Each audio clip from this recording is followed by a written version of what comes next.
네, 안녕하세요. 김수님 조사연구 비평 세미나를 시작하도록 하겠습니다. 본 사업은 2022년 아르코 작가조사연구 비평 사업의 하나로 선정 진행되는 사업입니다. 본 세미나는 김수님 조사연구 비평 프로젝트를 진행하는 과정의 일환으로 진행하는 것이고요. 다양한 시각으로 김수님 작가를 연구하고 있는 연구자들이 작가의 작품에 대해 보다 다양한 이야기를 공유할 수 있는 기회를 제공하고자 마련된 자리입니다. 네, 그럼 본격적으로 이야기를 시작하기 전에 세미나에 참여하신 패널분들을 간단히 소개하고 시작하도록 하겠습니다. 우선 본 사업의 주인공이신 김수님 작가님을 소개합니다. 안녕하세요. 네, 그리고 저는 본 사업의 총괄 기획자이자 책임 연구를 맡고 있는 정상희입니다. 네. 본 사업의 연구자는 저를 포함한 국내외 연구자 5인으로 구성되어 있습니다. 우선 연구자분부터 소개를 드리도록 하겠습니다. 시차로 인해서 새벽 시간에도 불구하고 함께 지금 줌을 연결하는 과정에서 약간 문제가 좀 있어서 일단 지금 참여를 아직까지는 못하고 계시는데요. 아시아 아메리칸 아트센터의 큐레이터이시자 디렉터인 로버트 리 그 연구자님이 저희와 함께하고 계십니다. 네, 두 번째는 타이완의 시랩 디렉터이시자 기획자이신 우 다쿠엔 님께서 주부를 함께 해주셨습니다. 네. 네, 그 다음에, 마카오의 아트폴 소사이어티의 대표이시자 기획자이신, 마카오의 앨리스 콕 역시 줌으로 함께 해주셨습니다. 반갑습니다. 그리고, 저희 기획자이시자 비평가이신 양은희 선생님께서 지금 제주도에 계시는 관계로 역시 줌으로 함께 해주셨습니다. 네, 본 연구자 외에 본 사업을 위해 함께 해주시는 아케비스트 김효진님과 기획행정을 맡아주고 계시는 이용규님이 계시는데 두 분은 저희 세미나장 지금 밖에서 보이지 않는 곳에서 같이 힘써주고 계십니다. 네, 그리고 오늘 역시 누구보다도 감사드릴 두 분이 현장에 함께 해주셨는데요. 김수님 작가님에 대해서 누구보다 많은 관심을 가지시고 잘 알고 계시는 외부 패널 두 분이 함께 해주셨습니다. 네, 현재 기획자이시자 평론가이시며 공공예술 프로젝트의 APAP7의 예술 감독으로 계시는 김성호 선생님 현장에 함께 해주셨습니다. 네, 그리고 OCI 미술관의 큐레이터이신 정유현 큐레이터님께서 함께 해주셨습니다. 그리고 본 세미나는 네, 이렇게 지금 참여하시는 분들을 소개를 좀 드렸고요.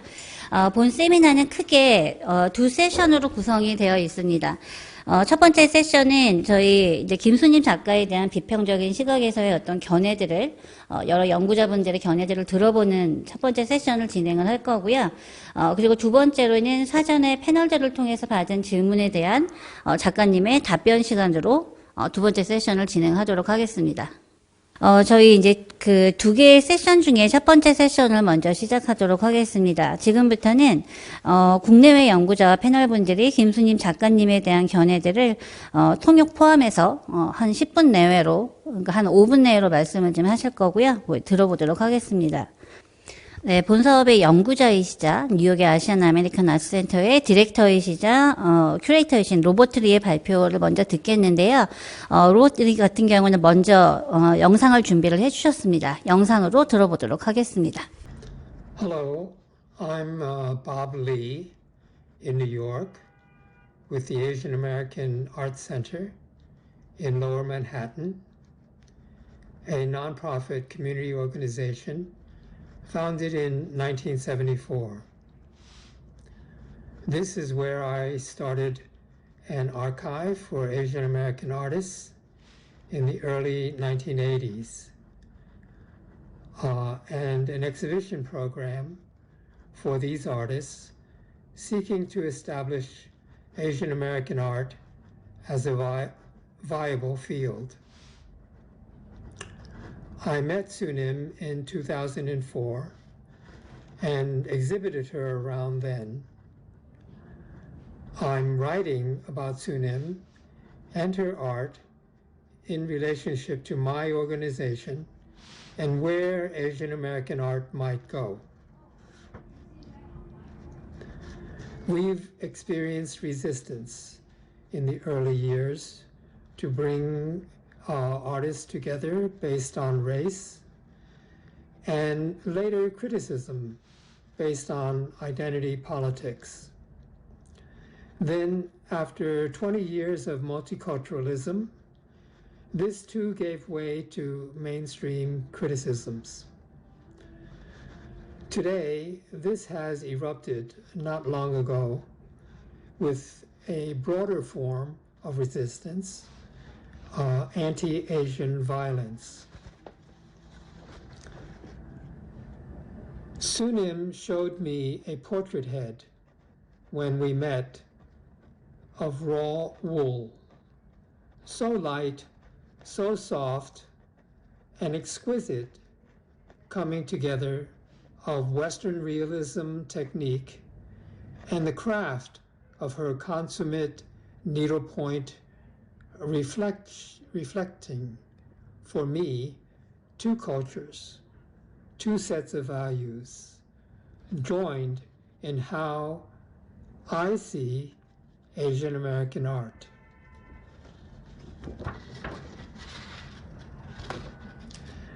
Now, with Stanford University's recent Asian American Art Initiative and Museum Collection, the establishment of Asian American art is no longer in doubt.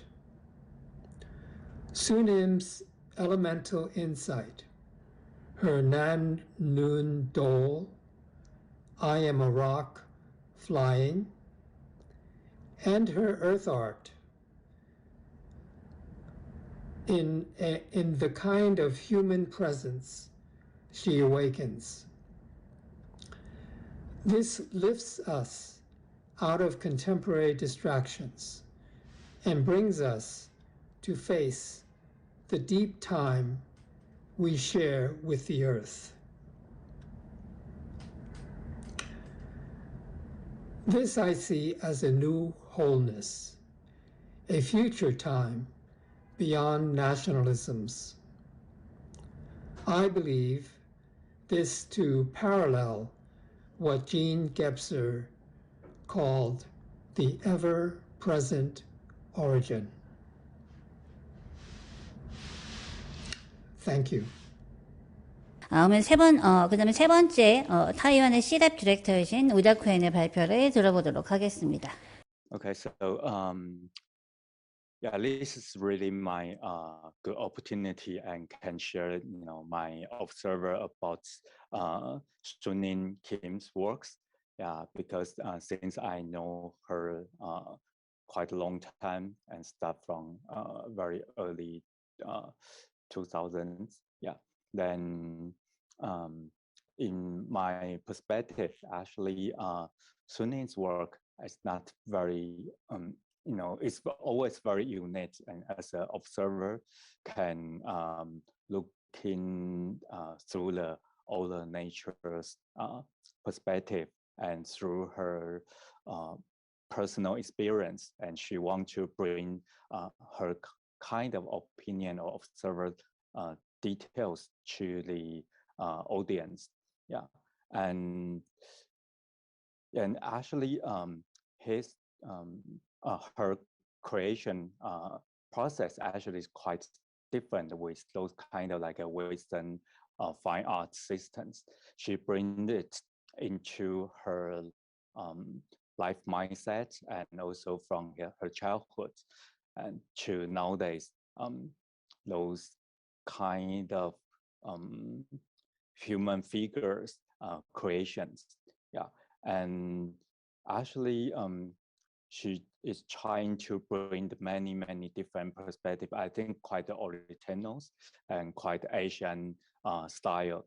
Yeah, it's compared different with those kind of Western fine art systems.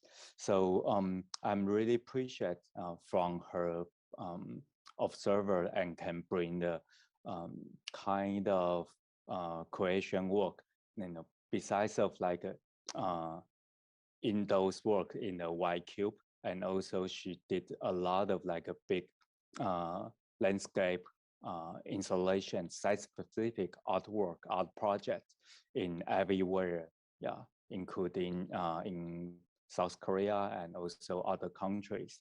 Yeah, and I still remember when she come over to Taiwan, has a very maybe 2 times residency over here.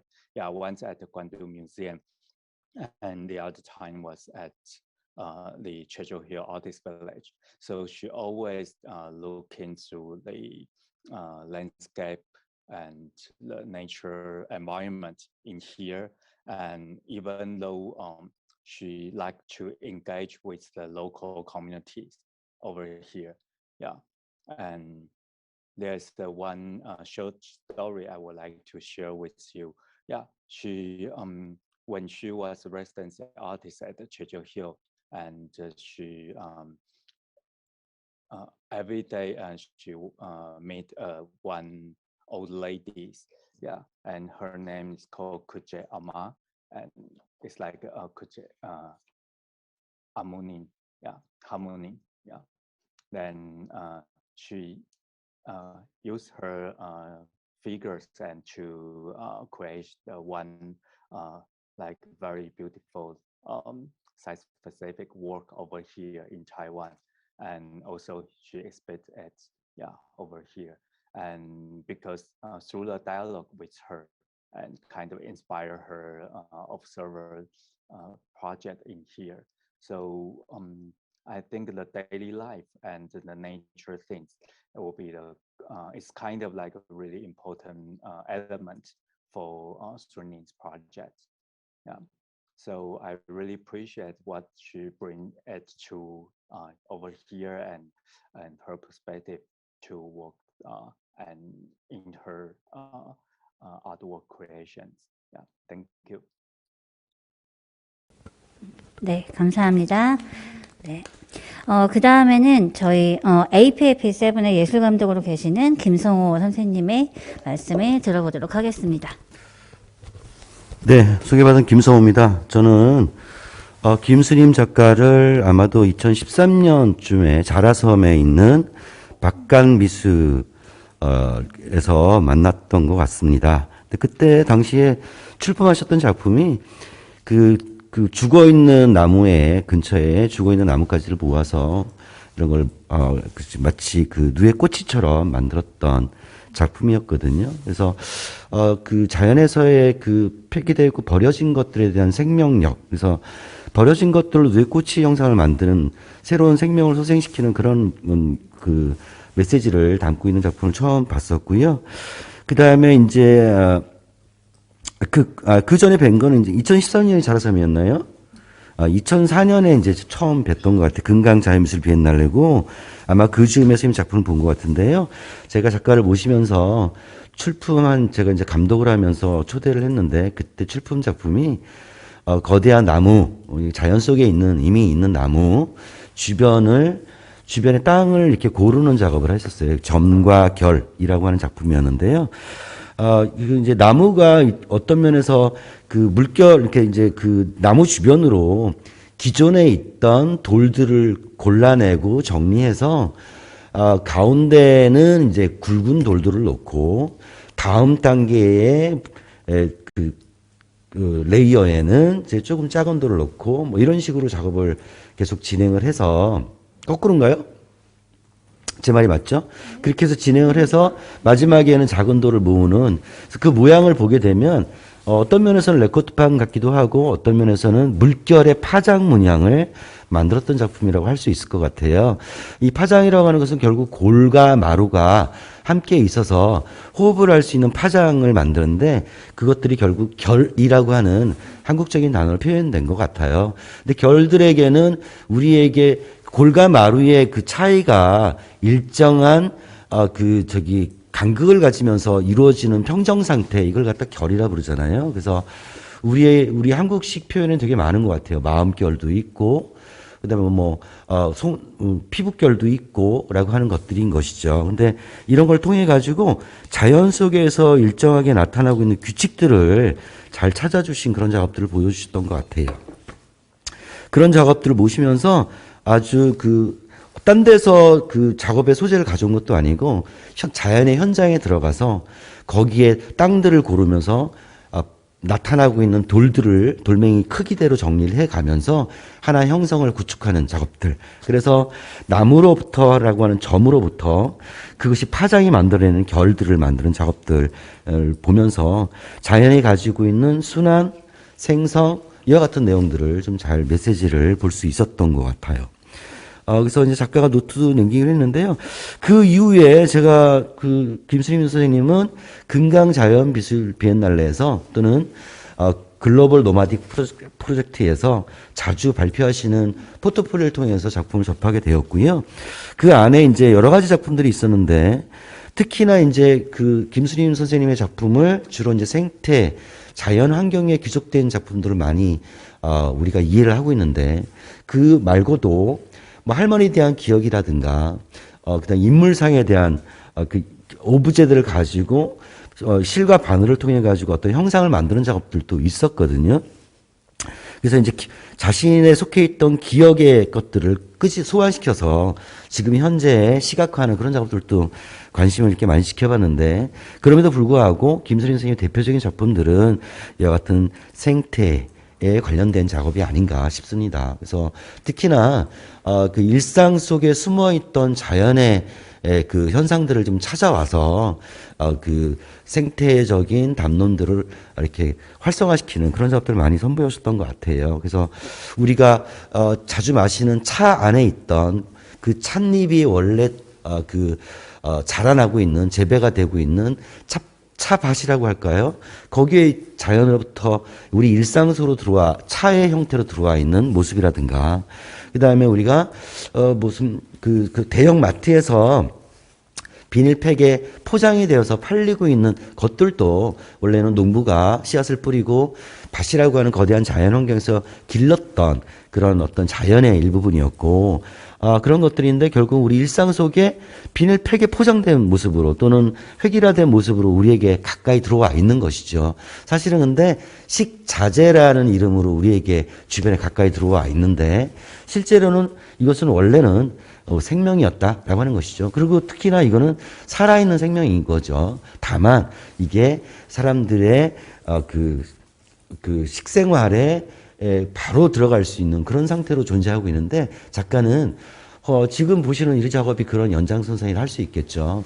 홈플러스 농장이라고 하는 제목을 통해서 홈플러스 또는 롯데마트와 같은 한국의 기존에 존재하고 있는 거대 마켓에서 이와 같은 생명의 식자재라는 이름으로 들어와 있는 이것들을 꺼집어내서 다시 자연으로 되돌리는 방식을 실현하고 있지 않나 싶습니다. 지금은 화분의 형태로 그것을 실현하고 있는데 우리가 좀 관심을 가지고 김수임 작가의 작품을 지켜볼 것은 이런 어떤 실내 공간에 원래부터 일상의 공간에 있었던 자연이지만 그것을 대형 마트로부터 가지고 와서 전시 공간이랑 화이트 큐반에 그것을 구현하는데 지금 화분의 형태로 구현하고는 있지만 여기서 끝나는 것이 아니라 많이 찾아오는 관람자들에게 이와 같은 화분들을 나누고 또는 그 씨앗들을 다시 그 대중들에게 돌려주는 이런 방식으로 아마도 커뮤니티 아트의 유형으로 관객들과 소통하는 데 그 의미가 있다. 그래서 그들이 하나씩 가져간 화분 또는 하나씩 가져간 씨앗을 통해 가지고 다시 자연의 순환적 생명을 그들도 그 씨앗을 다시 흙 속에 기르고 키워내서 작가가 가지고 있는 메시지들을 재실천하는 방식으로 그 작가의 세계에 공유하고 있지 않은가 이런 생각을 좀 한번 해봤습니다. 그것이 최근에 이제 했던 요 작업인데, 사실은 이 작업은 제가 대한미술공간 소나무라고 하는 공간에서 봤었어요. 그때가 보니까 2018년이었거든요. 그래서 그 작품을 굉장히 관심 있게 지켜봤는데 그때는 이제 비닐하우스에서 그런 작업을 하셨는데요. 그 작업에 인상을 가져서 2022년 올해 그 중반기쯤에 저희가 전주에서 하는 그린 르네상스 프로젝트라고 하는 프로젝트가 제가 전시 감독을 맡아서 진행했었는데요. 그때 다시 김수임 선생님 작품을 모셔서 이 홈플러스 농장을 전시를 했어요. 그때 당시에 참여했던 작가가 8팀이 참여를 했었는데 그 중에 한 분 작가로 모셨었고요. 지금 여기 소원 화랑에서는 그 프로젝트의 그 일환으로서 그 프로젝트를 조금 더 새로운 방식으로 구현하는 작업으로 지금 선보이게 되지 않았나 싶습니다. 그러니까 이와 같은 프로젝트 내용들이 대부분 다 작가의 작업이 일회성으로 끝나는 것이 아니라 자연이 가지고 있는 순환의 자연 질서, 그와 같은 자연의 세계관들을 같이 나뿐만이 아니라 내 작품을 보러 왔던 관객들에게 나누고 공유함으로써 자연의 순환적인 그런 세계관들을 보여주지 않았나 싶습니다. 네. 그런데요, 저는 좀 궁금하게 생각했던 부분이 있는데, 요셉 보이스가 이제 자신의 작업을 사회적 조각이라는 이름을 붙였는데요. 그 중에 하나 대표적인 퍼포먼스가 하나 있어요. 나는 아메리카를 좋아하고 아메리카는 나를 좋아한다는 프로젝트였는데, 그거는 뭐냐면, 이 사람이 독일 사람인데 미국에서 개인전을 할 때, 그 공항에서 내리자마자 자신의 몸은 펠트처로 다 감싸고 아무것도 보지 않은 상태에서 갤러리에 가서 처음으로 만난 게 고요떼였거든요. 그러니까 고요떼는 아메리카의 원주민들이 숭상하는 동물이, 신성시하는 동물이었는데 그를 처음 만났어요. 그 동물을. 그래서 3일간 같이 지내고 다시 그 퍼포먼스가 끝나고 나서 다시 독일을 출국할 때 다시 펠트처럼 자신의 몸을 감싸고 아무것도 보지 않고 돌아갔던 이런 그 개념적인 퍼포먼스를 했던 적이 있었는데요. 그게 좀 기억이 납니다. 그 얘기를 드린 이유는 뭐냐면 한국의 김미루라는 작가가 미국에서 활동하고 있는 한국 작가인데요. 도올 김영호 선생님의 따님인데 이분이 그 작업을 오마주를 했었어요. 나는 돼지를 좋아하고 돼지는 나를 좋아한다 라는 제목으로 요셉 보이스 작업을 약간 비틀어 작업을 했는데 이분도 104일 동안 돼지하고 자신의 몸을 벌거벗은 상태로 돼지하고 암돼지 2마리하고 그 104일 동안 같이 지냈거든요. 홀라당 벗고 자신을 자연에 들어가 있는 모습으로 진행했는데요. 그 작업에 그것들이 동물적인 자연의 모습으로 들어가 있는 동물 버전이라고 한다면 김수님 작가의 작업은 아마도 이와 같은 일상의 공간에 화이트 큐브 안에 자연을 가져와서 이와 같은 나는 식물을 사랑하고 식물은 나를 사랑한다 라는 어떤 메시지를 담고 있는 그 두 분의 작업의 식물적 버전이 아닌가 이렇게 싶습니다. 그래서 우리가 자연을 회복의 꿈을 꾸면서 우리가 자연으로 일상세계에 찌들어서 자연으로 가는 그런 세계관이 아니라 우리 일상에 끊임없이 순환하고 살아 숨쉬고 있는 자연이 있다라고 하는 것을 각성시키는 그런 작업이 아닌가 싶습니다. 그래서 그런 내용들을 생각하면서 일상에 멀리 있지 않고 자연이 항상 가까이 있다라고 하는 메시지를 우리에게 전하고 있지 않나 싶습니다. 그래서 아마도 옛날에는 자연을 훼손하는 사람들을 경계하면서 자연 환경이라는 입장에서 추구했던 자연 심층 생태학, 정신 생태학 이런 관점이 있었는데요. 오늘날 그게 아니라 이런 일상 공간에서 그런 생태학을 실천해야 된다는 사회 생태학적 관점에서 자신만의 세계를 펼치고 있는 작가가 아닌가 이렇게 생각을 해보면서 저의 관련한 간단한 코멘트를 마치도록 하겠습니다. 고맙습니다. 네, 감사합니다. 네, 그 다음에는 저희 아주 많이 기다리셨는데요. 마카오의 앨리스 콕의 발표를 들어보도록 하겠습니다. So I'm Alice from Macau, and sorry, my name on Zoom is my daughter's name. She used my account for YouTube, so.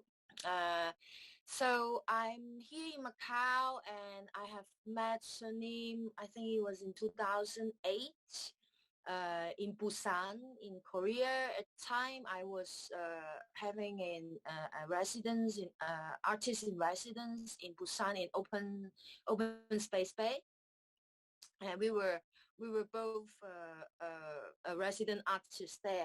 I stayed there for a month, and I remember meeting her there, visiting her studio also. And at the time, I was really amazed to see her studio, where a lot of different objects are all over her studios, like leaves or even sorry, or even bugs, like insects and all these elements from the nature.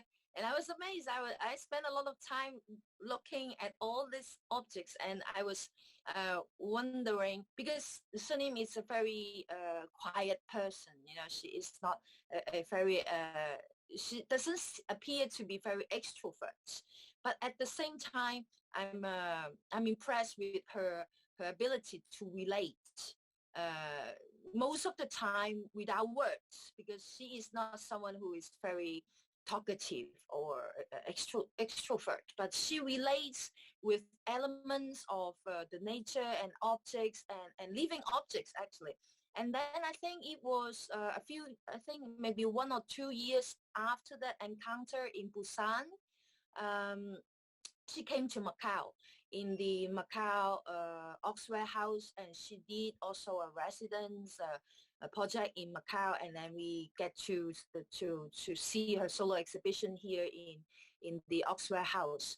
And at that time, I was really impressed with her idea of I have her encounter with stones, because when I was seeing this dead bugs in her studio, I was already wondering what kind of communication or what kind of relation she could have with these objects or well, with this elements, nature elements. And when she did this solo exhibition at the Oxford House in Macau, when she proposed the idea that we can actually have an encounter with stones, that is something I think very poetic to start with, and at the same time it's very true, um, because human beings are part of nature, and stones actually, as I am also very interested into ancient civilizations such as very tribal civilizations such as Tibetan culture. We know that all nature has their own spirit and their own presence. And I think Sunim's work is a very poignant example of this relation between human being and the nature.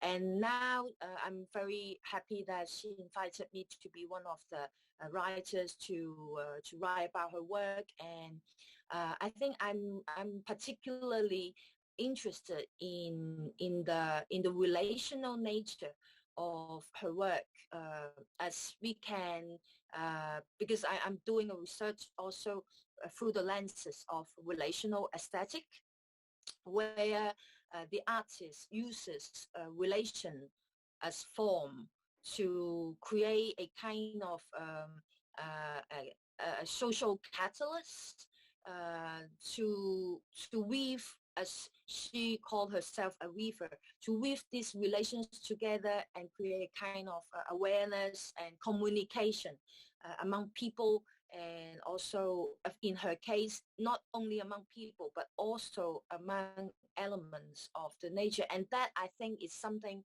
that is, we talk about relations among people. We don't talk about relations among people and stones. So I'm very interested to go deeper into that relational nature of her work, how she collect these stories, how she encountered these objects, how she treat them, how this communication is possible within her, and then it becomes this installation eventually, or even performances and videos that can be presented in a different context, because her work can be in the forest or in the river, but it can also be in a gallery or in an art museum. So all these contexts, it's creating a kind of network, and that network, maybe we can consider it as a relational art form,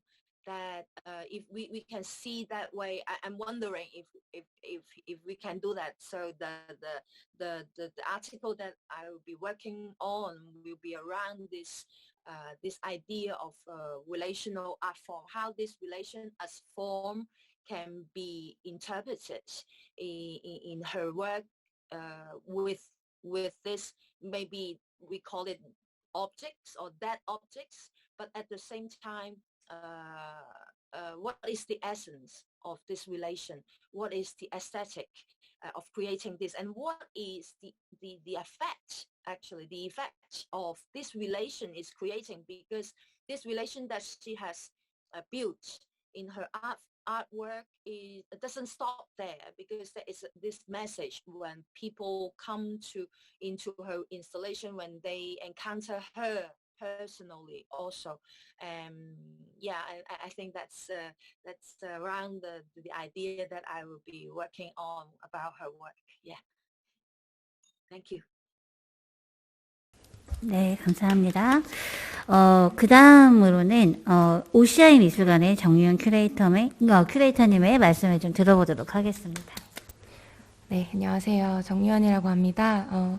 저희 OCI 미술관에 2011년 레지던시에 김수님 작가님이 처음 입주를 하셨었습니다. 그래서 그때서부터 지금 이전 여러 그 평론가 선생님들께서 말씀 주셨던 작업을 그때서부터 계속 진행을 해 오시고 계셨었고, 사실 제가 김수님 작가님을 처음 만나게 됐을 때는 올해 작년 그리고 올해 8월에 있었던 전시였습니다. 김수님 작가님 개인전이었는데요.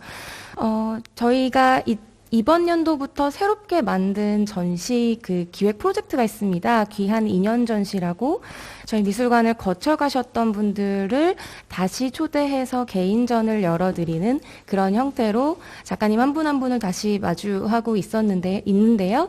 그래서 그 작업의 일환으로 제가 올해 여름 김수님 작가님과 같이 전시를 준비를 하게 됐었습니다. 지금 이 소원화랑 3층? 2층, 3층 전시실인가요? 그쪽 가면 보실 수 있는 그 작품들, 그리고 더 언노운 에더블 뷰티라는 전시명을 가진 전시를 제가 수님쌤과 8월에 같이 준비를 하고 진행을 했었는데요.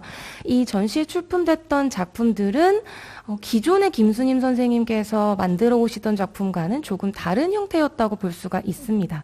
사실 작은 거인이라고 선생님 불리실 만큼 정말 큰 돌이라든지 나무라든지 자연에서 수집할 수 있는 그런 대상들을 가지고 큰 조각품들을 주로 설치하는 작품을 만들어 오셨었는데, 저희 전시에서는 평면 작품 30여 점을 출품을 하셨었습니다.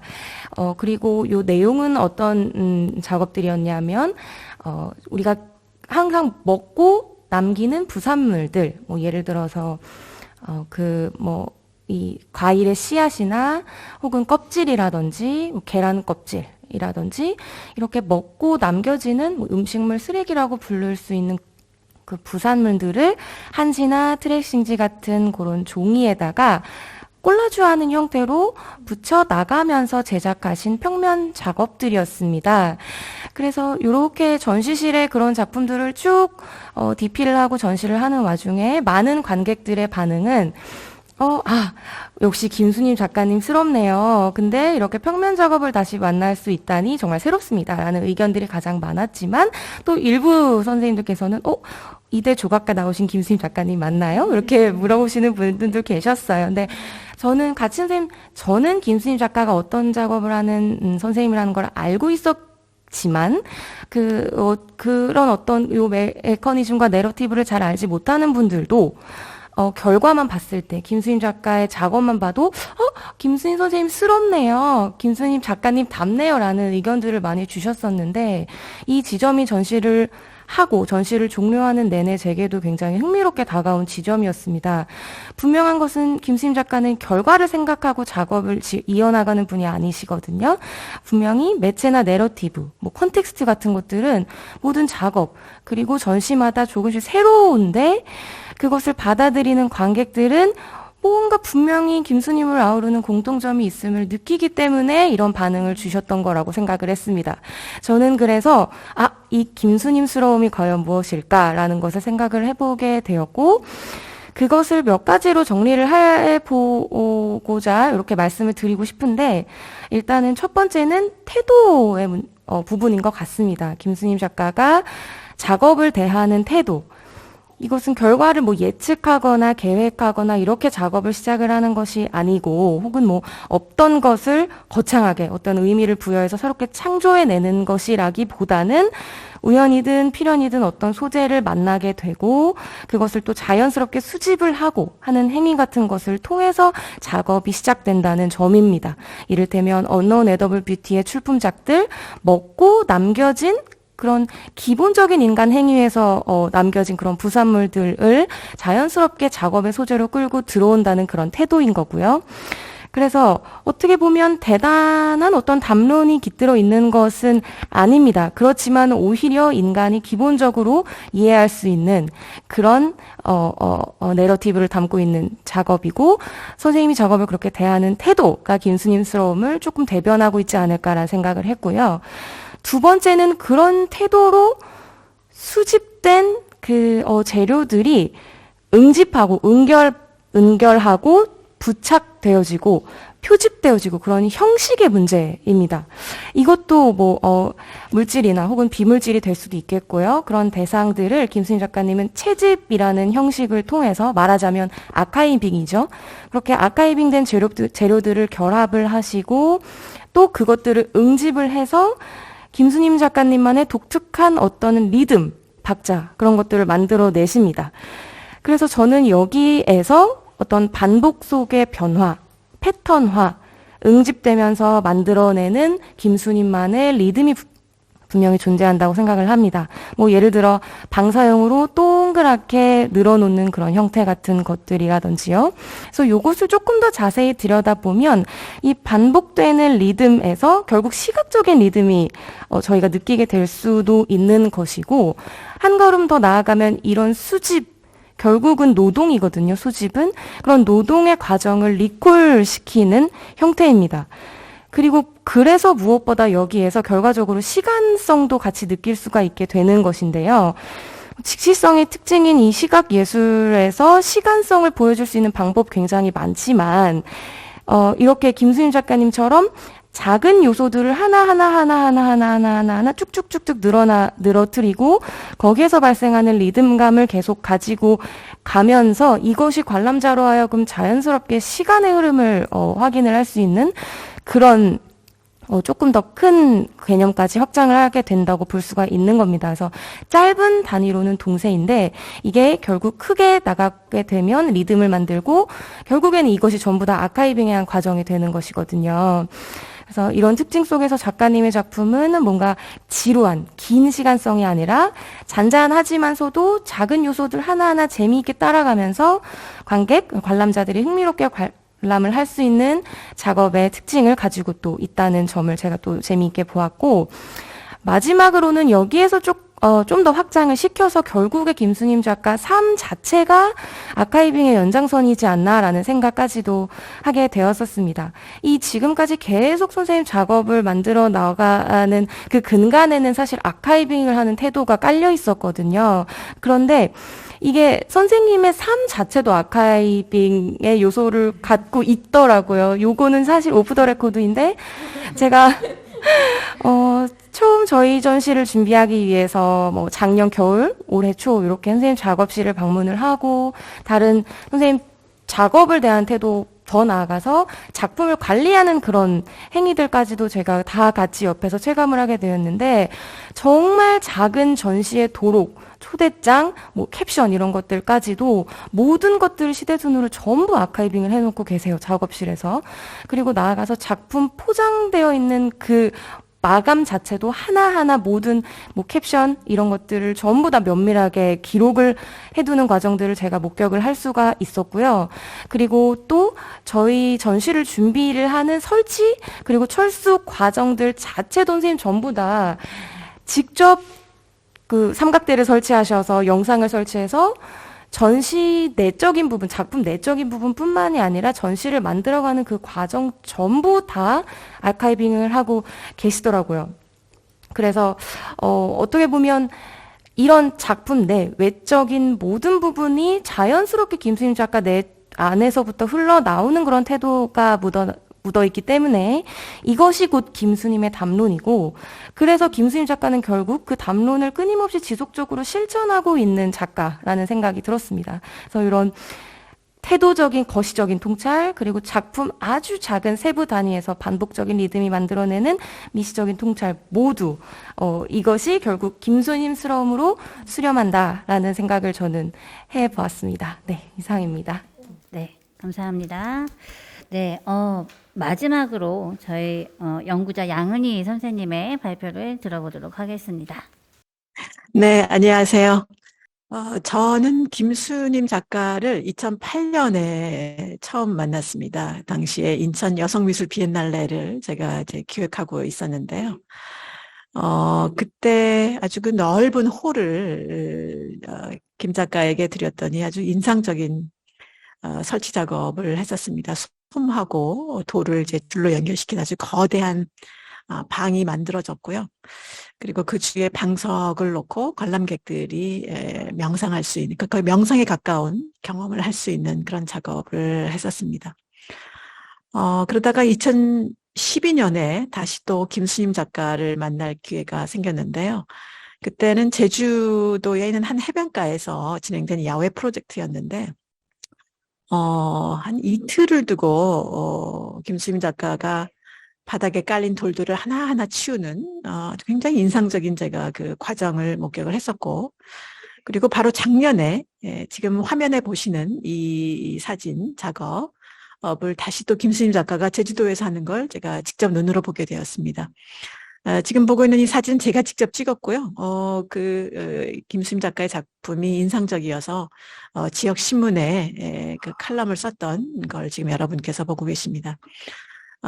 보여주시는 것처럼 도시 한복판에 있는 작은 하천인데, 그 하천에 김수림 작가가 지금 하얀 두건을 쓰고 돌담을 쌓고 있습니다. 이 작업을 며칠이고 계속하면서 사실 이게 바닷가와 면에 있는 하천이기 때문에 물이 자꾸 들어왔다가 빠지고 들어갔다가 빠지는 이런 그 일종의 뭐 조수 차이라 그러나요? 그런 이제 그 수면 상승 하강이 이제 계속 반복적으로 이루어지는 곳인데요. 그 물때를 체크를 하고 들어갈 시간을 정한 다음에 여러 가지 장비를 착용을 하고 이렇게 그 하천 속에 들어가서 바닥에 깔린 돌들을 하나하나 주워서 쌓아 올리는 이 작업을 했었습니다. 근데 저는 사실 이런 장소 특정적인 작업들을 뭐 서양이나 동양의 여러 작가들이 하는 걸 많이 이미지라던가 기록으로 봐왔는데, 실제 눈으로 제가 당시 이제 제주도에 거주하면서 이 과정을 쭉 이제 며칠 걸쳐서 제가 관찰을 하게 된 거예요. 근데 그러면서 김수임 작가의 작품을 제가 많이 알고 있었지만 김 작가가 자연과 보내는 그 긴 시간, 그리고 자연의 호흡과 맞추어서 자신이 작업할 때를 또 찾으려는 그런 또 노력들, 그리고 사실 자연과 마주를 한다는 게 쉬운 경험만은 아니죠. 여러 가지 어려운 것들도 있고 지저분한 것들도 있을 텐데, 그 과정을 묵묵히 받아들이고 작업하는 이 모든 그 측면에 제가 아주 인상적으로 생각했던 경험이 있습니다. 그래서 제가 이번에 저의 연구도 사실 뭐 정말 김수임 작가가 굉장히 작품을 많이 하셨어요.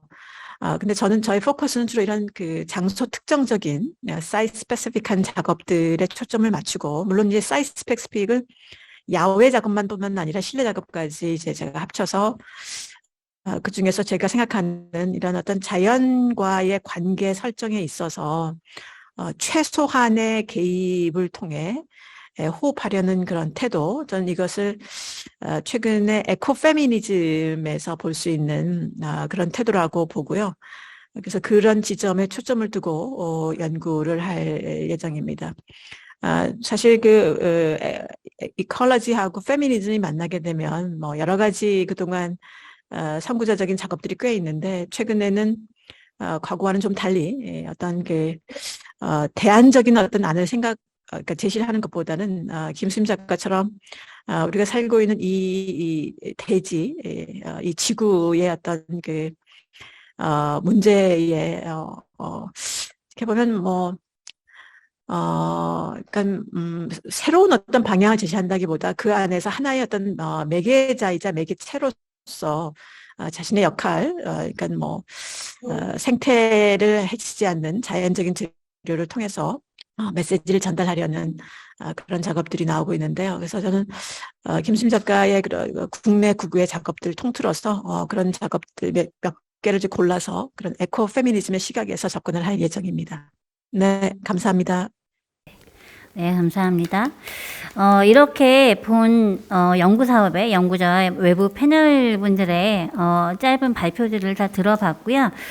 발표를 통해서 김수님 작가의 작품에 대해서 우리가 중요하게 살펴봐야 할 지점들에 대해서 확인을 좀 할 수 있었습니다. 모두 수고 많으셨고요.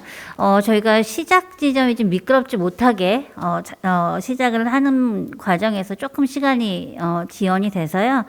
5분만 잠깐 휴식 시간을 좀 갖고 이어서 오늘 연구자분과 패널분들이 사전에 주신 질문들이 있습니다. 그래서 그 질문들을 중심으로 김수님 작가님의 답변들을 쭉 들어보는 두 번째 세션을 가지도록 하겠습니다. 네, 감사합니다. 저희 다시 두 번째 세션을 시작하도록 하겠습니다. 저희 지난 이제 몇 주 전부터 연구자와 외부 패널분들께서 김수님 작가님에 대한 연구 비평 과정에서 물어보고자 하는 그런 질문들을 좀 이제 받았습니다. 그래서 중복된 질문들은 좀 정리를 하고요. 질문별 키워드로 나눠서 정리를 해서 10가지 질문 정도로 정리를 좀 했습니다. 그래서 그 질문들을 중심으로 답변을 들어보는 시간을 가지도록 하겠습니다. 네, 첫 번째 키워드는 아카이빙에 대한 것이고요. 물질, 비물질적 대상의 어떤 채집을 통해서 아카이빙된 재료를 결합하고 응집된 덩어리는 김수님만의 독특한 리듬, 패턴, 색조로 만들어내며 자연스럽게 포트폴리오에 편입됩니다. 이러한 양상을 작가님 스스로는 어떻게 바라보시는지 이야기와 재료를 수집하고 그것을 작품화하는 과정에서 작가님의 의도 또는 개입 또는 어느 정도인지 여쭙고 싶습니다. 정유현 큐레이터님과 저의 질문에 해당되는 부분입니다. 네, 안녕하세요. 저 김수님인데요. 잘 들리시나요? 먼저 앞서 발표해주신 패널분들이 아주 작지만 굉장히 소중한 인연들로 저하고 엮여져서 상당히 오랜 시간 함께 해주시고 저를 지켜봐 주셨고요.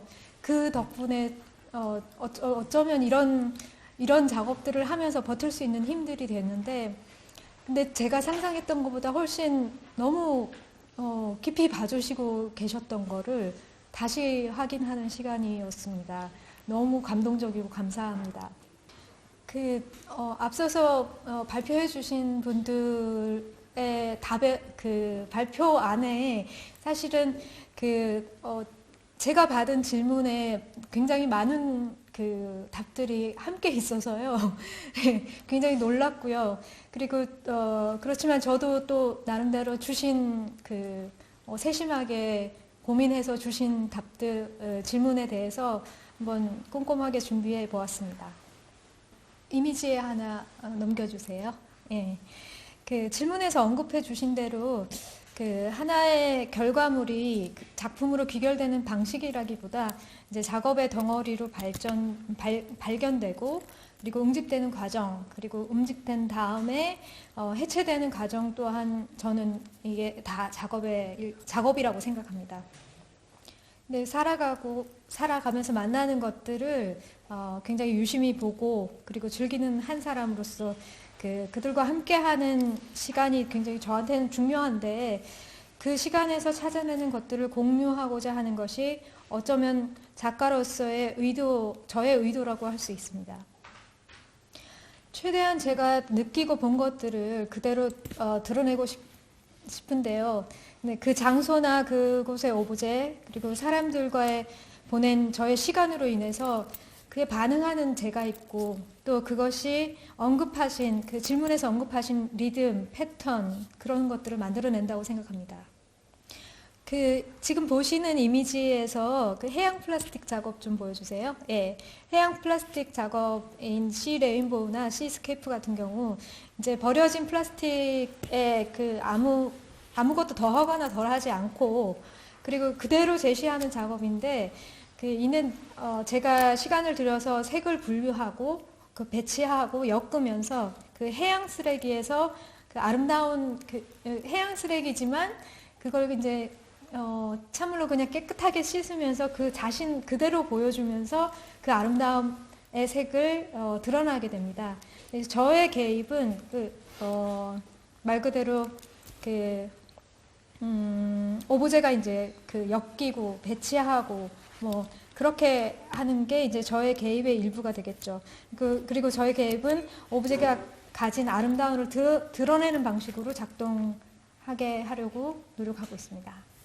네, 관람객이 그것을 이제 오브제로 내려다 보는 방식이 아니라 제가 그걸 보았을 때 감정이 그 오브제를 만났을 때 느꼈던 감정이 전달되도록 관객이 이제 동등하거나 아니면 압도되는 방식으로 이제 시각적으로 만나도록 엮고 배치하고 나열하게 되는 것이죠. 네.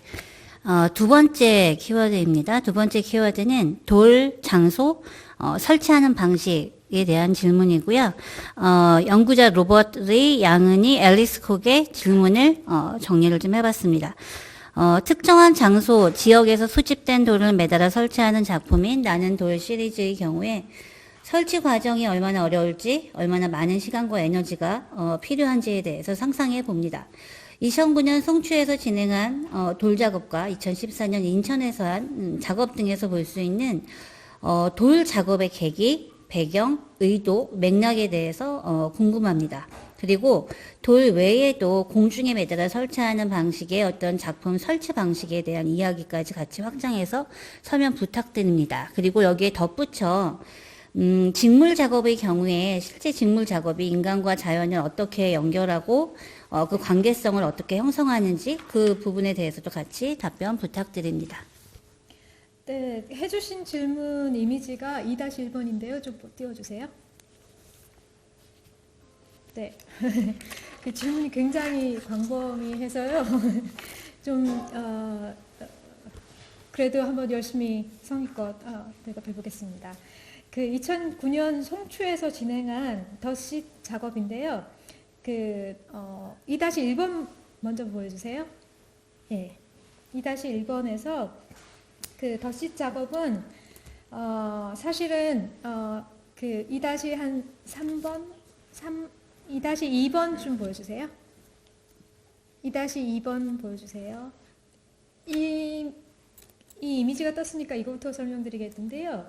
이 작업은 2009년 야외에서 송추라는 지역, 한국의 이제 한국 서울 북쪽에 있는 송추라는 지역에서 진행한 작업이고, 설치그룹 마감뉴스의 정기전에서 3일 동안 진행한 작업입니다. 그 작업이 처음 시작된 게 사실은 그 바로 직전에 했던 실내 전시인, 지금 이 이미지 고정해 주세요. 예, 실내에서 진행했던 덧시 작업인데, 여기는 이제 부산에 지금은 없어진 대한공간 반디라는 곳이고요. 목욕탕을 개조한 재생 공간이었습니다. 4일 동안 이 공간에 앉아가지고 목욕탕 바닥에 쌓인 때를 지우개로 지우는 노동을 하는 퍼포먼스적인 작업이었는데요. 아까 앨리스 콕이 언급했던 같이 지냈던 오픈스페이스 배 부산에 있는 공간에서 작업실에 앉아서 자리에 대한 생각을 하다가 그 자리에 앉아서 그곳을 이렇게 야, 여기가 내 자리다 싶을 때 그걸 굉장히 열심히 가꾸게 되잖아요. 청소도 하고. 그래서 막 이렇게 자기 자리라고 생각하고 그 자리에 앉아서 열심히 가꾸면 그 자리와 자기가 생각하는 자기의 공간, 그 자기 자리와 그 외부랑 이렇게 달라지게 되는 거예요. 거주하는 시간이 길어질수록 내부와 외부가 분리가 되고 거기에 시간이 점점 길어질수록 그 담이 영역은 점점 커지지만 동시에 담은 점점 높아지죠. 그래서 이 설치 작업 같은 경우 열심히 지우개로 지워서 점점 담이 바깥으로 쌓여진 이제 지우개 가루가 바깥에 쌓이면서 점점 높아지고, 그리고 안으로 막 쌓을 때 안에도 점점 높아지는 그런 걸 보여주는 설치 작업이었고요. 2-1번 이미지 한번 보여주시겠어요? 예. 여기에서 같은 컨셉으로 야외에서 진행한 작업입니다. 돌밭에서 돌밖에 없는 그냥 말 그대로 돌밭이었는데요. 여기에서 3일 동안 앉아서 안에 있는 돌들을, 그러니까 제 자리에 앉을 때 굉장히 거칠잖아요. 그 거친 안에 있는 돌들을 바깥으로 빼면서 3일 동안 이제 구가 점점 커지고 자리가 점점 커지고 내부는 굉장히 부드러워지는 게 극명하게 대비가 되더라고요. 3일의 작업 시간이 지나고 나서 작업이 멈춘 후에 제가 자리를 떠나게 됩니다.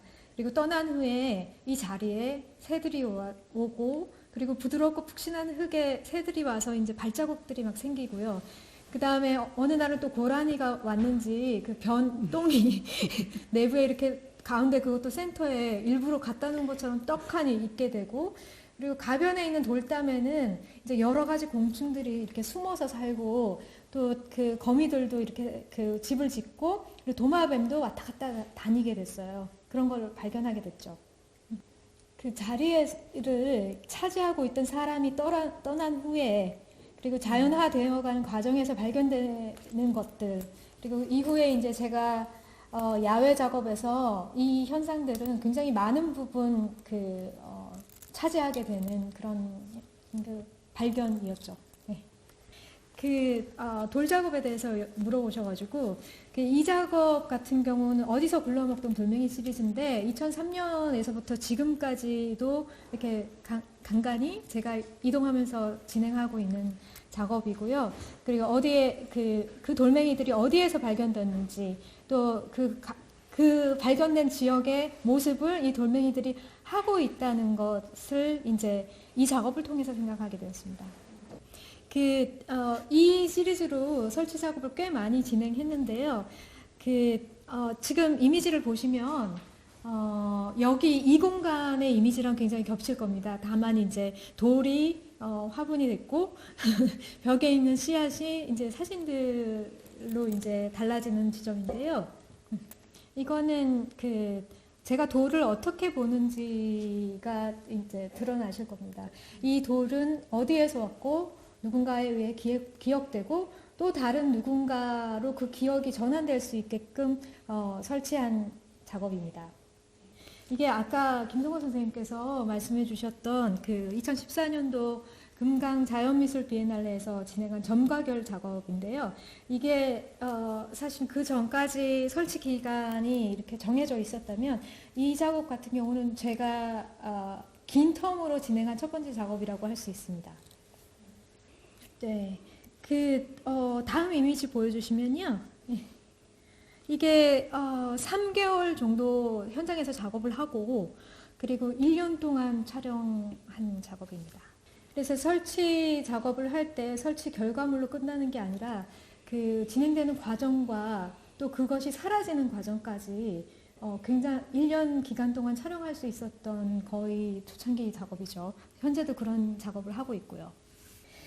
돌멩이를 매다는 형식의 질문에서 언급해 주셨던 돌멩이를 매다는 형식의 작업은 사실 2007년 미국 버먼트 스튜디오에서 개인전을 진행했던 개인전 Ethereal Space에서 발표한 작업인데요. 이거의 제목이 이제 더 스페이스 12인데, 예, 이게 아마 처음일 겁니다. 예. 작업실 앞에 기온강이 이렇게 흐르고 있었는데, 기온 강가에 쌓인 돌멩이, 강가에 이렇게 돌이 쌓이잖아요. 쌓인 돌멩이 위로 봄이었는데도 굉장히 두텁한 눈이 쌓여가지고 상당히 밖에 온도는 춥지만, 사실 제가 작업실에서 창가로 봤을 때는 햇살이 막 내리치는 풍경과 함께 약간 땅이 굉장히 따뜻한 이불 덮고 있는 것 같다는 그런 느낌이 있었거든요.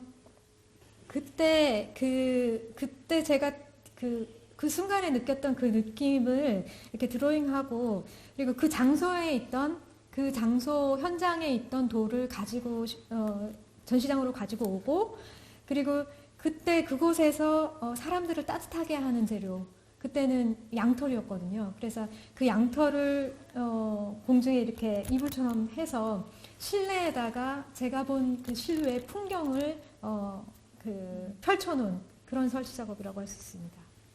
이 작업을 하면서 이제 기욤 강의 돌을 만질 수밖에 없죠. 만지고 자세히 관찰하면서 그 지역의 지리학적 특색이라든지 그 지역을 더 잘 알 수 있게 되었는데요. 이후에 지금 보시는 이미지처럼 이게 바로 아까 양은희 선생님이 말씀하셨던 인천 여성 비엔날레에 출품했던 작업이고요.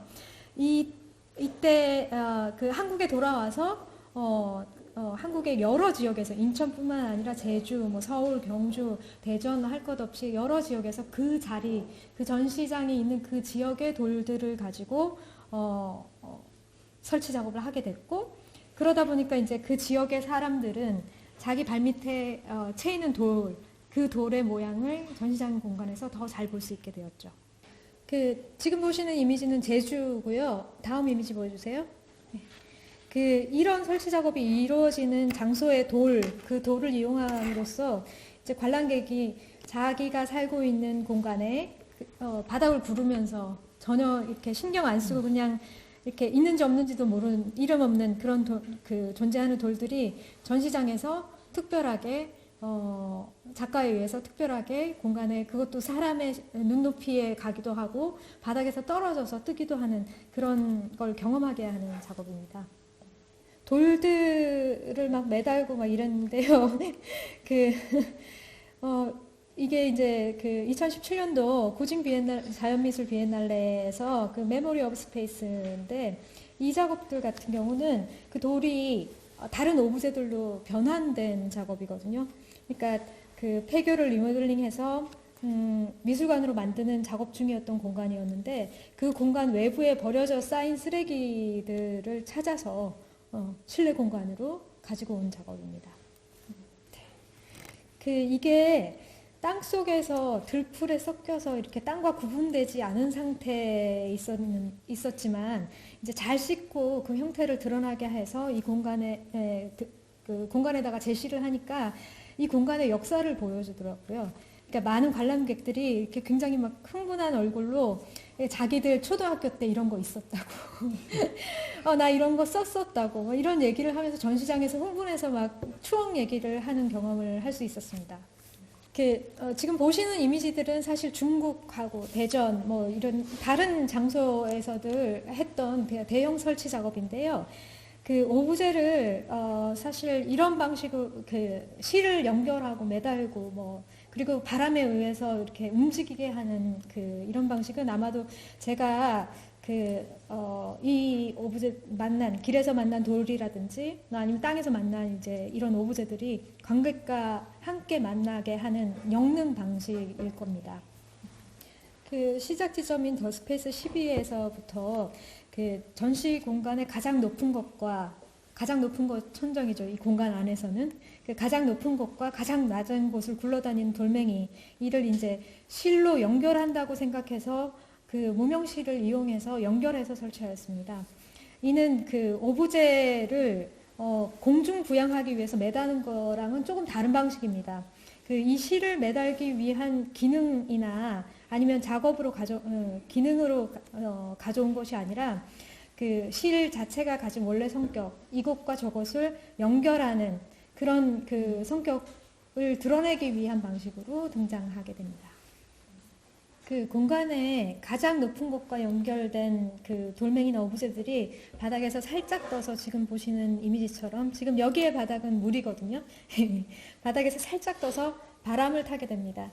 이는 관람객이 이들을 그냥 지나치는 말 그대로 보지 않고 지나치는 바닥이 아닌 한 번 더 자세히 보게 하는 기능을 하면서요. 동시에 그로 인한 자신들의 이제 기억에 있는 백그라운드에서 찾아낸 추억을 소환하기도 하고, 그리고 바닥에 발을 대고 있는 인간 자신, 스스로한테 감정이입을 하게 하는 역할을 합니다. 사실 이 과정에서 하나하나 닦고 엮고 매다는 그런 작업들이 사실은 이제 질문에서 언급해 주신 그 비효율적일 만큼의 노동이 소요됩니다. 처음에는 이런 작업을 하면서 제 시간이 그냥 막 흘러가는 게 너무 좋았어요. 그래서 심심할 사이 없이 막 시간이 흘러가는 게 저는 되게 행복하게 느꼈거든요. 지금도 마찬가지고. 그래서 그 시간 동안 각 돌멩이나 오브제에 대해 생각할 충분한 여유랑 시간이 있어요. 그러니까 작업하는 시간 동안. 그리고 그 관객하고 딱 만났을 때 각 오브제에서 이제 그 소중하게 보는 장치가 이 노동의 시간이 되기도 하거든요. 그리고 그 누군가의 기억에 남고 또 누군가한테 소중히 다루어진 어떤 것들은 다른 사람들한테도 사랑을 받더라고요. 그 앨리스 콕이 질문해 주신 것 중에 지금 준비한 이미지에는 없는데요. 그 제 작업 중에 더 피플 시리즈가 있어요. 그 작업 같은 경우는 제가 이렇게 다니면서 그 지역에서 만난 사람들 중에 그 지역에서 막 드러나고 유명하고 화려한 그런 사람이 아니라 숨어 있고 감춰져 있지만 마치 그 지역의 따뜻함 아니면 그 지역의 어떤 제가 스스로 하는 말에는 알려지지 않은 신이라고 하는데 unknown god이라고 그 지역의 상징성을 가진 오래 산 어떤 분들의 얼굴이나 모습을 그 지역을 보여주는 형식으로 그렇게 표현한 작업이 있습니다. 네. 네, 두 번째 질문에 대해서 답을 쭉 좀 들어봤고요. 이 앞서 했던 두 번째 질문에서 이제 다뤄진 작품과 같이 약간 연결된 질문이긴 한데요. 자, 세 번째 키워드는 공간에 대한 생각, 장소 특정성, 그다음에 인간과 자연이라는 키워드를 좀 다양하게 잡아서 3번부터 5번 그 질문을 좀 한꺼번에 말씀을 드리고 그거에 대한 답변을 좀 이어서 얘기를 해주시겠습니다. 네. 이 질문들은 연구자 양은희, 우다쿠엔, 앨리스 콕의 질문을 이제 모아서 정리를 한 것이고요. 앞서 질문했던 이런 질문을 통해서 다뤄진 작품과 같이 2004년 작가님의 작업이 보통 The Space로 명명되어 왔습니다. 지난 18년간 거친 여러 변화를 돌아볼 때 그 당시 처음의 공간에 대한 호기심과 지금의 공간에 대한 생각이 어떤 차이가 있을지 알고 싶고요.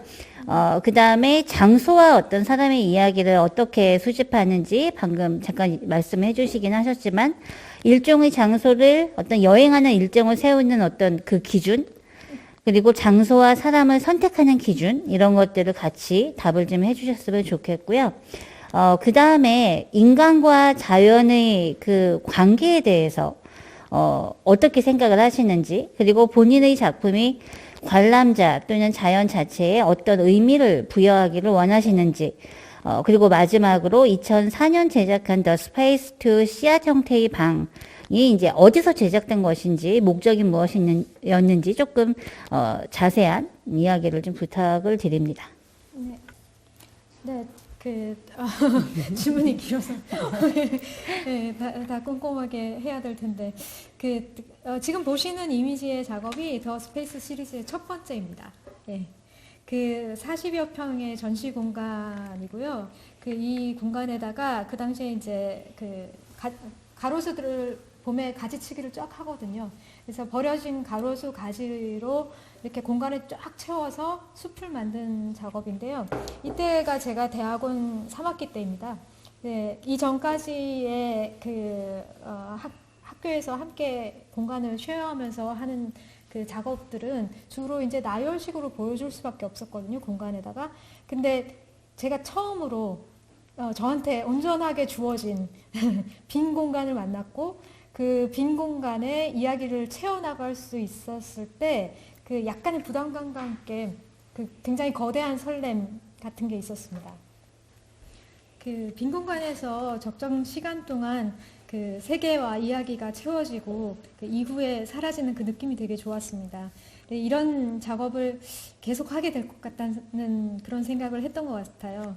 그래서 더 스페이스라는 제목에 그때부터 숫자를 붙이기 시작했고요. 실제로 특정 제목을 좀 붙이기 애매한 작업이나 아니면 저도 정확하게 어떤 문자를 찾지 못한 그래서 제목을 붙이지 못한 그런 작업들에 그냥 더 스페이스 왜냐하면 그 공간이 주어졌고 그 공간에서 이야기가 생겼다 사라지는 그런 작업에 이름을 붙이기가 굉장히 유용했습니다. 그 현재 와서는 그 공간이 이제 그 초창기 그 사방에 막힌 벽 공간이었다면 지금은 이제 아까 그 양은희 선생님께서 언급하신 그 흐르는 돌, 그 산지천에서의 작업처럼 이렇게 자연 현상과 함께하는 자연 공간이 되거나 뭐 아니면 그 다음 이미지 보여주세요. 네, 이런 그 자연 현상에서 서로 호흡하면서 뚫린 공간에서 있는 작업과 그 다음 이미지 보여주세요. 그리고 무용단 같은 이제 그 무용단하고 같이 콜라보한 작업인데요. 이제 추는 작업복 이런 작업 시리즈처럼 이렇게 공간이 아니라 시간, 그러니까 유동적인 그런 공간 자체도 이 시리즈에 포함되기도 합니다. 네, 그 두 번째 이제 우다쿠엔 선생님께서 이제 질문해주신 작업에서 인간과 자연 사이의 관계, 저는 그 제가 인간이기에 그 인간의 이야기를 할 수밖에 없다고 생각합니다. 그 자연에서 자연의 현상을 보여주고 그곳에 살면서 인간이 움직이고 만드는 흔적들을 드러내기도 하고 그리고 인간이 버린 것들을 찾아내서 드러내기도 하지만 근데 인간이 드러낸 모든 작업에는 사실 인간이 드러난다고 생각해요. 그래서 인간과 자연이 서로는 다른 것이라고 생각하지 않고 사실은 이 개념 자체는 굉장히 가까운 역사에서 나타난 개념이라고 생각하거든요. 그래서 편의상 이제 분리된 개념일 뿐이지 사실 서로 반대 방향에서 그런 분리된 개념일 뿐이고 그 사이에 관계라고 할 것이 없을 정도로 서로 일치한다고 생각합니다. 다만 그 인간의 편리와 그 생존이 서로 반대 방향에서 공격하는 일이 있는데 사실 그 자연에 대한 관심은 인간 스스로의 생존에 대한 관심이라고 생각합니다. 어떤 대상에 대한 인간이 우월해서 어떤 대상을 보살펴주는 그런 개념이 아니라 내가 살기 위해서 그래서 지켜봐야 되는 그런 관심이라고 생각합니다. 그 마지막으로 이제 양은희 선생님께서 질문해주신 지금 보시는 이미지인데요. 굉장히 오래된 이미지라 얘가 그 2004년도 금강 자연미술 비엔날레에 출품했던 작업이고요. 그 공주 장군봉이라는 곳인데 공주 영상정보대 뒷산에 있는 그 산속입니다. 이 숲에 나뭇가지 사이에 이렇게 숲이 굉장히 어둡잖아요. 그 어두운 숲 안에 나뭇가지 사이에 그 둥근 구멍이 있어서 하늘이 이렇게 보이고 그 구멍에서 빛이 쫙 들어오는 시간대가 있어요. 이런 공간을 찾아서 그 당시 공주 길의 가로수 가지치기해서 버려진 가로수였던 은행나무 가지를 이제 다 주워와서 그 숲속에다가 이렇게 잘 보시면 그 두꺼운 그 뿌리나 몸통 쪽에 있던 부분이 아래쪽에 있고 가지에 가는 부분이 위쪽에 있어요. 그래서 멀리서 이렇게 보면 되게 이상하게 생긴 동그란 나무가 있는 것 같은 그런 느낌이 들거든요. 그런 이상한 나무, 그 아래 이제 그 안에 공간이 있어서 그 공간에 사람들이 들어갈 수 있고 들어가서 다음 이미지 보여주세요. 보시면 들어가서 앉아서 햇볕 받으면서 쉴 수 있는 그런 공간을 만들었습니다. 네, 지금 어느새 5시가 넘어가고 있는데요. 자, 나머지 질문을 좀 빠른 속도로 이어서 진행을 해보도록 하겠습니다. 6번째 질문은 김성호 선생님께서 주신 질문인데요. 김수님 작가께서 기억, 생태, 자연, 환경과 같은 주제와 관련된 작업에 천착해 오고 계신데 많은 부분 에코아트의 장르에서 괄목할 만한 작업을 선보여 오시는 것으로 알고 있습니다. 지금까지 발표하신 여러 작품들 중 가장 애착이 있는 작품은 어떤 것인지 설명해 주시고 아직 실현되지 않은 작품 중 특별히 계획하고 계신 프로젝트가 있으신지 소개해 주시기 바랍니다. 가장 애착이 가는 작업에 대한 질문을 자주 받아요. 그러면 제가 항상 하는 답이 있는데요. 지금 하고 있는 작업입니다 라고 얘기하거나 아니면 다음에 할 작업이요. 근데 김성호 선생님께서 그것까지 다 질문을 해주셔가지고 저는 사실 그 먼 미래를 계획하는 타입은 아닙니다. 지금 관심이 있고 주어진 공간에 좀 집중하는 성향이고요.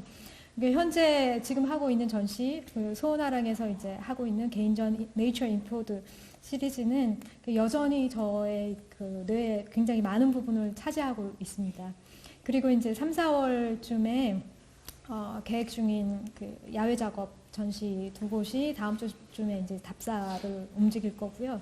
그리고 그 여전히 길 가다가 돌멩이 줍고 촬영하고, 그리고 해변에 갈 일 있으면 해변에서 놀다가 해양 플라스틱 줍고요. 그리고 그 장소도 기록하고, 그리고 그 시리즈를 이제 장소성 있는 지금 같은 경우는 이제 해양 그 기존의 레인보우나 뭐 그런 컬러별로 분류해서 작업을 했다면, 지금은 이제 장소성을 가진 설치 작업으로 조금 계획하고 있고, 또 이렇게 지원금이 좀 생기면 이를 좀 전동 장치를 활용해서 사람들과 함께 호흡할 수 있는 그런 장치적인 작업을 하고 싶은 생각은 여전히 하고 있습니다. 네. 그 다음에 7번째 질문입니다. 7번째 질문은, 키워드가 육체 노동과 정신 노동이고요. 이 질문은, 우다쿠엔, 로버트리, 그리고 저 정상이가 이제 궁금해서 드렸던 질문이고요. 작품의 제작 과정은 많은 육체적인 노동과 동시에 고도의 정신적 노동을 요하는 것으로 보입니다. 작업 과정에서 결과적으로 만들어진 물질적으로의 어떤 작품이 중요하지만 바람 또는 물의 흐름 이런 것들에 의해서 작품이 점차 사라지는 선택을 하는 경우들이 보이는데 이러한 작품들에는 어떤 의미들을 부여할 수 있을까요? 네, 지금 보시는 이미지의 작업이 그 해주신 질문의 그 대표적인 작업이 될 텐데요.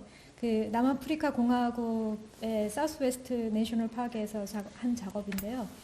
그 오전 8시부터 오후 5시까지 그게 작업 기간이자 그 동시에 작업의 생존 기간이었죠. 그러니까 여기가 해변가라서 썰물이 이렇게 밀려오면서 저는 계속 작업을 하고 있고, 시간이 변함에 따라 썰물이 밀려오면서 작업이 점점 사라지는 것까지였거든요. 근데 이 작업을 하면서 사실 이 작업하고 또 다른 작업, 다음 이미지 보여주세요. 네. 이게 덴마크의 위든타이드 그 해안가에서 굉장히 바람이 센, 뭐 어마어마하게 세서 모래에 뺨 맞으면 뺨에 이렇게 스크래치가 날 정도의 그런 센 바람하고 같이 진행한 작업이에요. 그러니까 이 작업은 제가 계획해서 제가 만든 게 아니라 저랑 자연 현상이 같이 작업을 진행하고 완성하고 동시에 또 사라지게 만든 그런 그 작업이었는데, 이 두 가지를 같은 해에 작업하면서 굉장히 희열을 느꼈어요. 그리고 이게 굉장히 정신이 확 들 정도의 희열이 있었는데요. 이게 자연 현상이 작업을 구성하는 큰 힘이 되고, 또한 사라지는 과정이 굉장히 드라마틱하잖아요. 그래서 작업을 하는 저뿐만 아니라 보는 사람들에게도 이 드라마틱한 그 아쉬움, 그 아쉬움이 주는 감동 같은 게 있다고 생각하거든요. 이런 작업에서 그 노동을 하는 저는 그 작업의 주체적인 어떤 작가라기보다 그 작업의 일부가 되어서 작업에 흡수되는 그런 경험을 하게 됩니다. 네, 그 자연 환경에서 그 작은 인간이 꼬물꼬물 온 힘을 다해서 애쓰고 그 만들어진 흔적이 나타나고 사라지는 것 자체가 그 제가 보여주고 싶은 거가 아닌가 생각합니다. 그 사람 사는 것 같다고 생각되거든요. 그 공간에서 보내는 시간 동안 육체 노동은 제가 뭔가를 하고 있고 또 살아있고 그리고 저를 둘러싼 시간이 흐르고 있음을 느끼게 해주고요. 이는 또 관람객한테 드러나지 않은 뭔가를 시간을 가지고 고민하게 하는 장치가 되기도 합니다. 네, 이제 3개의 질문이 남았는데요. 조금 더 빠르게 가보겠습니다. 자, 8번째 질문은 일상과 재료의 선택, 그리고 궁극적인 방향성, 이런 키워드를 좀 잡아봤고요. 2022년 OCI 미술관 개인전, 출품작들을 비롯한 지금까지 작품에서 매체와 내러티브가 끊임없이 변모해 왔습니다. 주로 삶에서 마주한 각양각색의 경험과 순간이 재료가 되는데 흥미로운 지점은 이렇듯 정형화된 틀이 없음에도 그것을 관통하는 어떤 일관된 방식과 형태가 작품 안에 존재한다는 것입니다. 매번 새로운 장소와 그 안에서 특정적으로 사용되는 작품의 재료를 선택하는 기준이 무엇인지 정유연 오다쿠엔의 질문을 정리를 좀 해봤습니다. 네, 이 질문은 사실 아까 그 양리 선생님 질문에서 그 공간을 어떻게 선택하느냐와 또 연결되는 질문인데요. 딱히 제가 무엇을 선택한다는 생각을 하진 않습니다. 네, 그 선택을 하니까 수집이 되는 거고 선택을 하니까 이제 공간에서 전시가 이루어지는 걸 텐데요. 그런데 새로운 장소는 제가 사실 적극적으로 막 찾아 나선다기보다 그러니까 주어진 공간일 때가 되게 많습니다. 그러니까 해양 플라스틱 작업을 하기 위해서 그 부산의 홍피 아트센터에 일부러 이제 레지던시 신청해서 간 그 케이스를 제외하고 나머지 대부분은 그 저한테 주어진 공간, 저한테 이렇게 제가 사용할 수 있는 공간을 자세히 관찰하고 스캐닝하고 그리고 발견하고 거기서 놀고 그렇게 돼서 낯설었던 공간에다가 저를 집어 던지거나 아니면 이제 스스로를 고립시키는 방식으로 작업이 됐는데 그런 거를 위해서는 사실 레지던시 프로그램이 제가 다양한 작업을 할 수 있었던 아주 큰 기회가 되었죠. 네, 그리고 선택된 오브제도 사실 너무 예쁘거나 너무 드러나는 것보다 아까 제가 더 피플 시리즈 설명할 때랑 오브제를 선택하는 것도 사실 비슷하거든요. 사람을 만날 때도.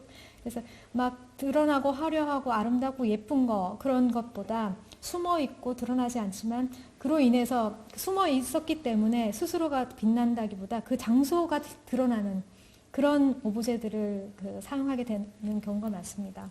예쁜 돌보다 페인트나 콘크리트가 이렇게 묻어 있어서 자기가 어디서부터 왔는지 보여지는 그런 돌을 선택하는 것과 같은 이치입니다. 네. 9번째 질문입니다. 2000년대 이제 초반부터 지금까지 정말 오랜 기간 동안 지속적으로 활동을 해 오시면서 궁극적으로 예술가로서의 어떤 활동 전체를 아우를 수 있는 키워드 또는 방향성을 다시 한번 간단히 설명을 해 주시기 바랍니다. 굉장히 헤비한 질문인데요.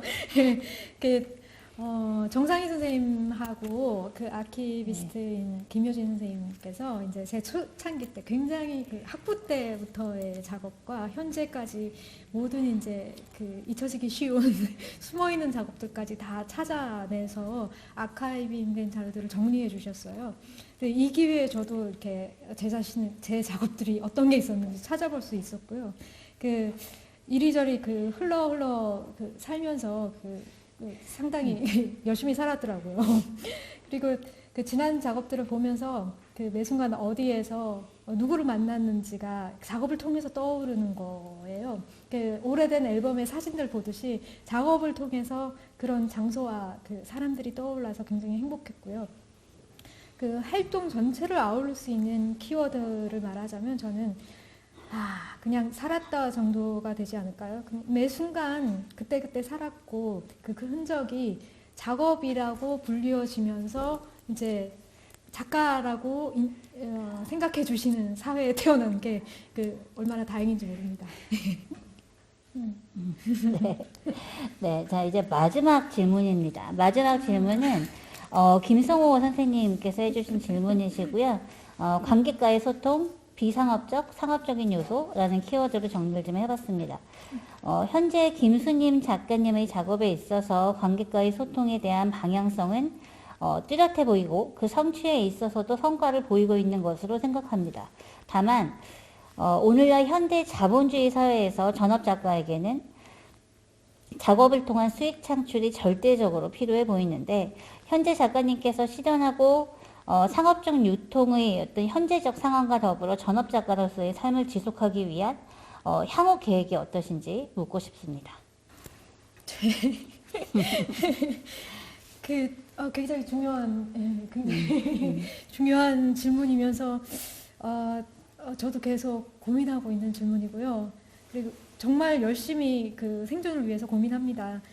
다만 그 큰 돈이나 자본은 저 스스로도 좀 부담스럽고 뭐 줄 생각도 없겠지만 실제로 근근히 연명하면서 버티듯이 지속적으로 되면 좋겠다고 생각을 합니다.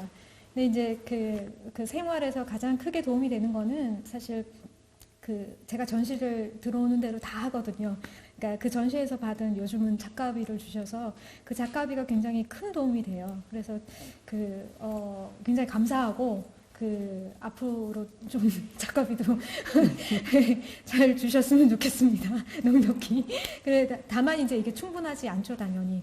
근데 이제 두 번째는 그 작업비는 어떻게 충당하냐면 저는 인천문화재단이나 아르코 뭐 한국예술인목주재단 같은 제가 어플라이할 수 있는 여지가 있는 그런 곳이 있으면 그 프로젝트를 잘 정리해서 열심히 지원을 하고요. 그걸로 이제 작업 프로젝트나 뭐 이런 거에 드는 비용을 충당하는데 덕분에 이거 하면서 이렇게 세무 회계나 뭐 정산 뭐 이런 정말 하기 싫은 하고 싶지 않지만 그리고 잘하지도 못하는 이 일에 아르바이트 한다 생각하고 다른 세계를 공부한다 생각하고 나름 시간을 투자해서 하고 있고요.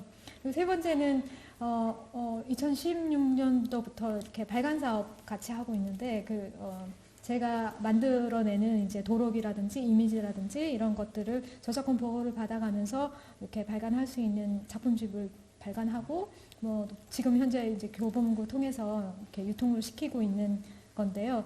이거는 정말 작은 돈이 들어와요. 그렇지만 사실 멀리 봤을 때 이렇게 제가 없어도 계속 굴러다닐 수 있고 제가 신경 안 써도 계속 이제 가질 수 있는 수익의 일부분이라고 생각하고 열심히 하고 있고요. 그 외에도 뭐 NFT 작업 같은 경우도 현장에서 제가 사라지는 작업들을 하기 때문에 이렇게 작품이라고 불리는 덩어리가 안 생겨요.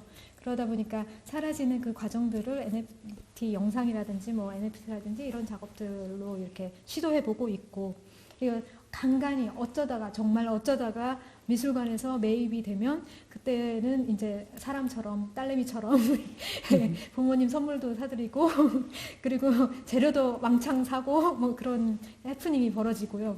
그리고 또 어쩌다가 강의가 들어오면 이제 강의를 하기도 하고요.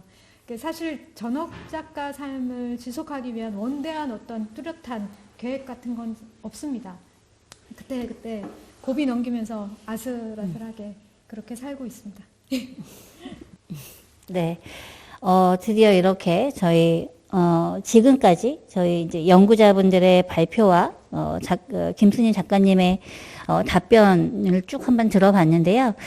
이 과정이 실제 김순희 작가님의 작품 세계를 이해하는데 분명히, 도움이 됐을 것이라고 생각을 하고요.